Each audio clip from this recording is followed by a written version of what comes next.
Before we start, please note that the following is only for entertainment and educational purposes and is the exact federal. According to Inner City Press, the courtroom was heated during the Sean Diddy Combs trial when a woman unexpectedly came up as a witness. She wasn't a famous person or a past romantic interest, but she was Diddy's maid for years, cleaning up after his most embarrassing moments. She talked about burned contracts, red-stained bed linens, and spooky artifacts after. Private parties signed stringent non-disclosure agreements and remained silent, thrown haphazardly into garbage cans.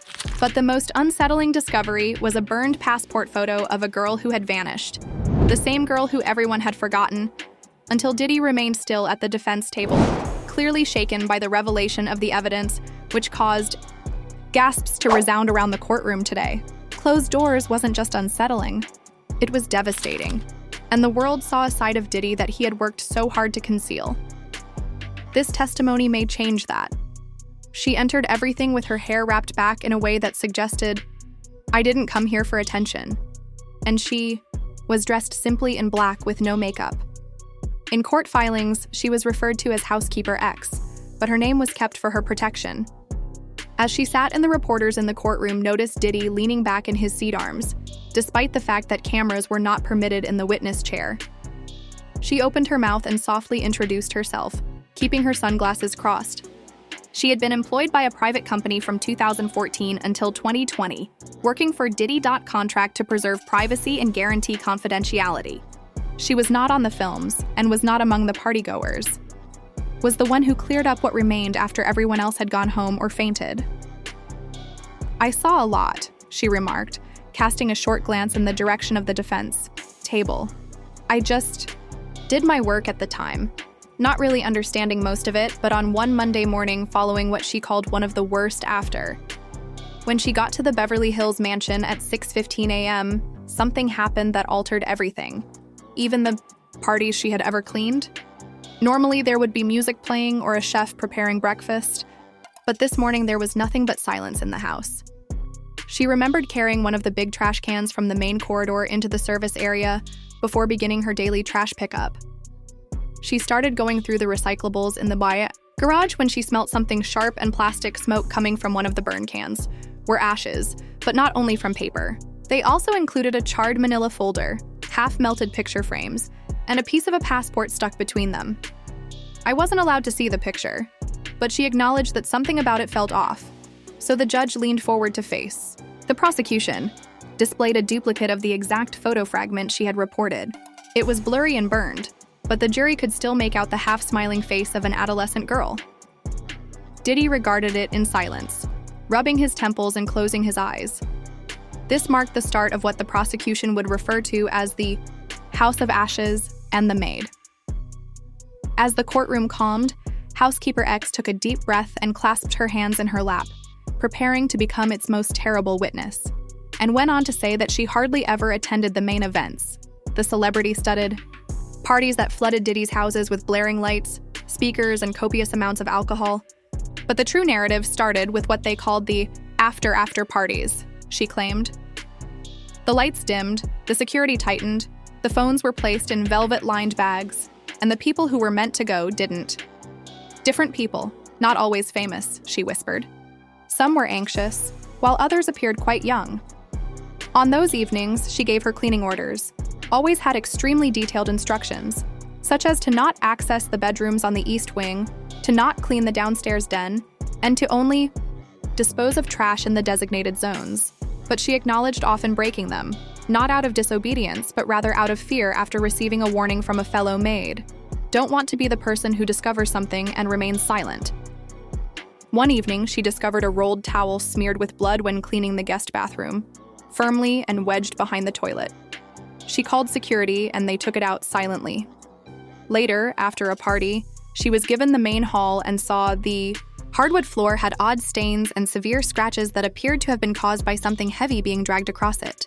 But the worst was the ritual table, which she claimed was She halted as she saw what appeared to be dried blood on a long wooden dining table covered in melted candle wax, burned photos, broken glass, and feathers. She claimed that I wasn't instructed to clean it, but I had to pass it every morning. No one ever touched it. It sat there for days at a time until it was all gone. When the court questioned her if she had told anyone about it the following week, she shook her head. I had signed a lot of documents, and I didn't want to become like the others simply vanished. And the courtroom fell silent once more. Not even the defense lawyers spoke, since the atmosphere had altered the right, and what she discovered in the trash wasn't an isolated incident. Rather, it became a pattern or cycle. The missing were now in the air, and they wouldn't be departing anytime soon. The same objects would resurface at every after event, including clockwork, charred paper, torn receipts, half-burned Polaroids, and unsettlingly more pictures. One evening, she saw a letter with a red stamp that said, "I picked it up, and inside were 5 people I didn't recognize." Contracts with names covered out, and pages mentioning full compliance and acceptance of participation torn up. Each was folded, soiled, and smelt like. She said that she transported these pieces home, terrified yet unable, because at the very bottom of the smoke and alcohol was a $100 bill that had been ripped right down the middle. She stored them in a tiny lockbox beneath her bed for weeks in order to avoid what she saw, and it wasn't until a month later, while she was at a grocery store, that the entire horror, the flyer for a missing individual, a teenage girl called Malia, who was last seen at a boat party, was clicked into place on the community board next to the front entrance. Her face looked almost exactly like the passport photo she had discovered in the trash a few weeks prior, when she freeze-dropped in 2016. Her groceries left the store, and she told the jury that she was having trouble breathing and that it seemed like her chest had caved. When she arrived home, she took out the burned picture. She emailed the picture, and when she looked at it again, she noticed that the eyebrows, dimples, and faint freckle near the left cheek were all the same, anonymously to a tip line, but never received a response. She felt watched. Her phone then started performing strangely. And for hours, someone parked across from her house.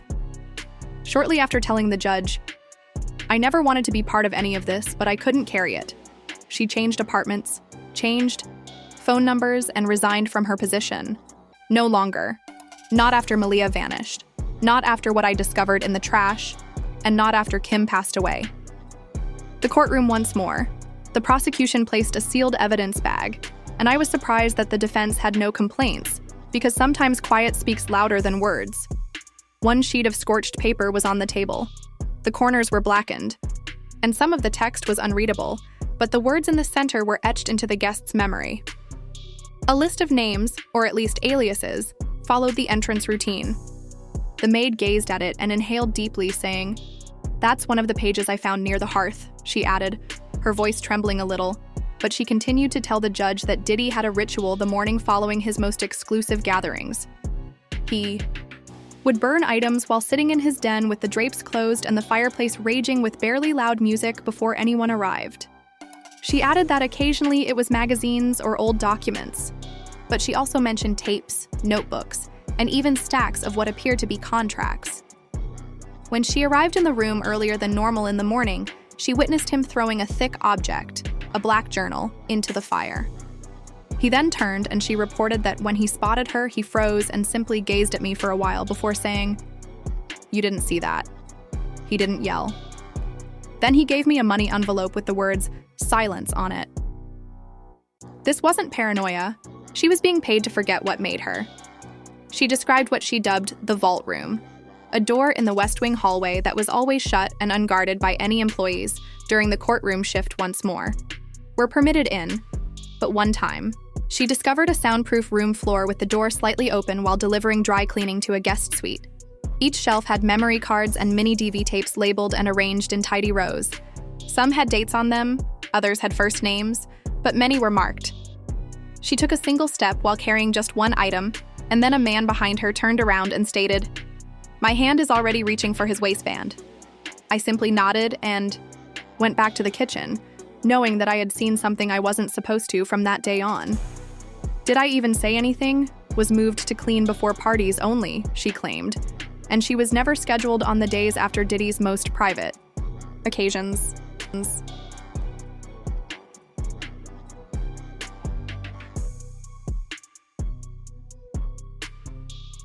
Being shut out, hushed, and then released with a warning and a severance payout. They said that if I ever mentioned anything I saw, she would pause, disappear as well. The jurors and judge didn't blink or flinch, but he did, staring at the floor. While the picture was on the courtroom screen, improved zoomed in to provide as much clarity as possible, revealing the left side of a teenage girl's face with her hair pushed back and a tiny freckle beneath. "That's the one I found in the trash," the maid added, nodding slowly. The prosecution soon followed as gasps came from the gallery. Alongside comparisons on the left, a portion of an upgraded passport photo on the right, and a missing persons flyer from the time frame matched, and the similarity was unmistakable. In 2016, Malia J. Chatton, then 17 years old, was last saw at a private yacht party off the coast of Miami. "I didn't know who she was when I found it," the maid clarified, referring to one of Diddy's infamous invite-only summer parties. "But when I saw her, I couldn't stop seeing it after the poster." "That girl is the same one." Prosecutors, "Had she actually seen Malia?" she was asked. "No," she replied. "Although I recalled seeing a girl who appeared to, she briefly appeared on one of the party screens as if she were walking behind a crowd, and then she vanished." Forensic experts verified the image was taken from an actual passport. Even though it was largely burned and the ID number had melted, the government watermark's ink could still be traced. The prosecution's loud statement that this is now a missing persons investigation rather than merely a misconduct case made the courtroom agitated. For the first time in an hour, Danny looked up, and his eyes were fixed on the television. He didn't move or blink, although one reporter noticed a twitch at the corner of. The maid went on to recount how the house had been in disarray following that specific weekend, and that additional cleaners had been sent in. The typical party crew was absent, and a security guard resigned the following week. She remembered a terrifying exchange she heard between two male helpers. She freaked out and should never have let her in the bedroom, someone whispered in the garage. The other replied, "It's managed, but we must now dispose of everything." She discovered the picture in the trash that same day, point that the courtroom was not only silent, but also terrified. Although Diddy's public persona has always been unwaveringly calm, cool, and collected, on this particular day in the courtroom, that picture started to unravel. At first, he sat motionless, his face inscrutable, but as the maid's evidence went on, information about missing girls, burnt tapes, and money-stuffed quiet envelopes. His right leg started to tremble beneath the table, tightened his teeth, and turned his head away each time the prosecution brought up the picture or the garbage evidence. One of the defense lawyers then leaned over and said, his hand shook a little when Diddy waved him away, but then the prosecution showed over a clip from the maids earlier. She explained in the deposition, which was an audio recording, how she once questioned a staff member why the fireplace was constantly burning. And he responded, "That's how this is where the truth dies." Diddy let out a deep breath and buried his face in his palms as the words struck like a thunderclap. The court sketch artist scrawled frantically, capturing the exact moment a millionaire entrepreneur broke the law, as one jury was obviously shocked and moved in her seat. Another setback occurred when the judge permitted the burned contract fragments and the passport photo to be admitted as proof in front of the jury. The judge dismissed the defense's objection, citing a lack of concrete evidence outside the courtroom. Reporters said that as soon as the mask came off, Diddy started yelling. His palm held the table edge as he perspired through his suit. At one point, a tissue was handed to him, and he accepted it to wipe his eyes. This was the first time anyone had ever seen Diddy sob in court over the evidence that may ultimately reveal everything he had attempted to conceal, not over a missed opportunity or an accusation. Following the maid's heartbreaking testimony, the Irish prosecution introduced a new set of written testimonies and audio recordings from former House employees who, in the first recording, a man with a wobbly but firm voice provided corroboration under protective circumstances because he was too scared to testify in public. Happenings at the East Wing, and after I saw someone attempting to record an odd incident near the downstairs. Then we were forced to turn in our phones. We never saw him again after security tackled him, the audience whispered. The second tape showed a woman who might have been in her late 30s saying, "I quit after I discovered that my paycheck included an NDA, which I had never signed but was informed I had. When I rejected, I received a call from an unidentified number informing me I'd destroy my life if I resisted." The tension was increased by each footage, but the written word that rocked the courtroom the most, a former security contractor's declaration, described a covert procedure Diddy utilized at his private parties for visitors who were too rowdy or exposed. They brought emotionally unstable people to what they termed Room 17, which wasn't shown on the floor map or in the security system but was there. The description of Room 17 in the East Wing behind a mirrored panel included padded walls, a single bed, a mounted camera, and a metal file cabinet full with NDAS Polaroids. And what the guard called leverage were purportedly found in each personal folder. The judge ordered the information to be removed from the official record until they could be verified, but social media was already exploding with coverage. The maid's testimony had shattered the door within minutes of break, but now everyone was looking in, and Kim Porter's name was still there. Respectfully sheltered from the day's testimony, mainly in the background, but the prosecution made it apparent that we cannot overlook the link between what this in November, the maid discovered Ms. Porter Kim, the mother of Did's 3 children, unconscious in her house. Although the official report in 2018 described her dying days as a sudden episode of lobar pneumonia, acquaintances claimed she was paranoid, which she apparently shared with family. Members, don't think it was an accident if I get hurt. According to the maid's testimony, in the weeks prior to Kim's death, she saw that the mansion had changed. He had temporarily stopped hosting parties and appeared anxious, and the trash had changed. She remembered discovering she didn't open the Kafin vinyl manila folder in the kitchen garbage, but she did remember that same day that Kim had left a voicemail. On the house line was brief, filled with panic and tears, and another staff member quickly erased the message, but the maid could still clearly recall one line. In court, the judge turned to the jury and said, "They know I'm going to talk,